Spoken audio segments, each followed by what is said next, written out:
Para com essa injustiça de ficar te comparando com outras pessoas.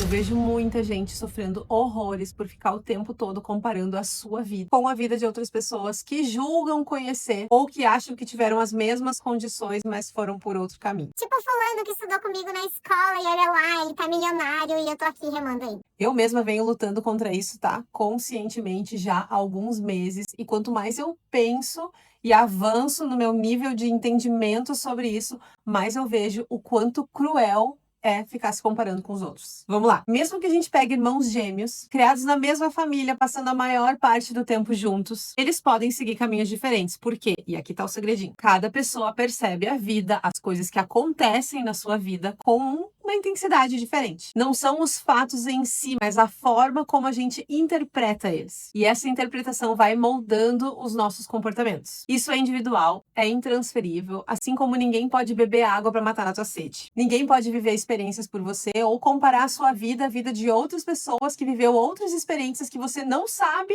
com que intensidade elas foram interpretadas, entendeu? E essas experiências e a percepção que a gente tem sobre elas não justifica tudo, mas elas influenciam muito as nossas atitudes e as nossas decisões. E são as nossas atitudes e as nossas decisões que vão moldando a nossa vida. Então não é justo comparar os teus resultados com os resultados de outra pessoa, mesmo que elas sejam irmãos gêmeos. Porque tu não sabe como a outra pessoa encarou tudo que aconteceu com ela ao longo da vida dela. Tu também não sabe tudo o que ela viveu, não tem como saber. Mas foi igual, eu tenho certeza que foi igual. Não, meu anjinho abençoado, no mínimo, se elas viveram exatamente as mesmas coisas, elas interpretaram isso com intensidades diferentes, com certeza. Mas se tu ainda não te convenceu, eu vou te dar outro argumento. Esse tipo de comparação é muito perigoso, porque não necessariamente ele te leva para um outro nível. Mas quando eu vejo as conquistas dos outros, eu me sinto motivada a evoluir também. Pois então, investigue o nível de dependência disso. É sim muito legal ter outras pessoas pra gente se inspirar, mas isso também pode ser perigoso. Você precisa saber o que você valoriza, o que é valioso pra você, pra perseguir os seus sonhos, pra entender quais são os seus sonhos, os seus grandes objetivos de vida. Porque eles podem, no final das contas, ser diferentes dos desejos finais dessas pessoas. E se forem e você ficar só buscando alcançar patamares de outras pessoas, quando você chega lá, você vai se sentir vazio. Mas por que tu tá falando isso desse perfil se tu fala aqui sobre liderança? Porque sempre que uma empresa me contrata para trabalhar com desenvolvimento de liderança, eu faço a seguinte pergunta: você enxerga vontade de evoluir nas pessoas que vão participar desse projeto? E graças a Deus eles sempre me dizem que sim, e de fato eu tenho encontrado um cenário positivo com relação a isso. Mas a questão é que quando a gente começa a querer fazer diferente, a comparação surge como uma sombra, e se a gente deixa ela se criar, ela atrapalha bastante o caminho. E de verdade, tá? Eu acho que isso serve para todo mundo, não é só para quem quer ser líder. A vida funciona desse jeito. Então pense sobre isso e module a sua mentalidade para você ter força sobre esses pensamentos. Não adianta, é você com você mesmo, respeitando a tua história e os teus sonhos. Por isso que aquela história de 1% melhor a cada dia é verdade. Então salva esse vídeo para voltar aqui quando tu estiver te comparando com alguém e compartilha com quem precisa pensar sobre isso também.